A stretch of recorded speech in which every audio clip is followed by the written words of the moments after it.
Success হওয়ার জন্য প্রত্যেকটা মানুষের জীবনে একটা জিনিস খুবই দরকার, এইটা ছাড়া সাকসেস হওয়া যাবে না।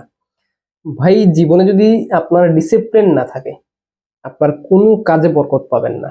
কোনটা আগে করবেন, কোনটা পরে করবেন, কখন করবেন, এটা যদি একটা সাজানো গোছানো না থাকে, মানে আপনার জীবনে যদি ডিসিপ্লিনটা না থাকে, তাহলে আপনি সাকসেস হতে পারবেন না। এইটা আমার লাইফের অভিজ্ঞতা থেকে বলছি। আপনার যদি ভিন্ন হয়, ভিন্ন ব্যাপার, তবে discipline is very important for success. আপনি যেই সেক্টরেই, যেই জায়গাতেই, যেই কাজেই সাকসেস হতে চান, সফল হতে চান, আপনাকে আগে শৃঙ্খল হতে হবে, ডিসিপ্লিনে আসতে হবে। সো যার জীবনে ডিসিপ্লিন আছে, তার জীবনে সাকসেসের সম্ভাবনাও আছে। আর যার জীবনে ডিসিপ্লিন নাই, ডিসিপ্লিন মানে না যেন তেন ভাবে কাজ করে, অগোছালো কাজ করে, বিশৃঙ্খল ভাবে কাজ করে, তার সাকসেস হওয়ার সম্ভাবনা নাই। সো আগে ডিসিপ্লিন মানতে হবে, নিজেকে শৃঙ্খল করতে হবে, ডিসিপ্লিন আসতে হবে, দেন সাকসেস অর্জন হবে ইনশাআল্লাহ। So discipline is important.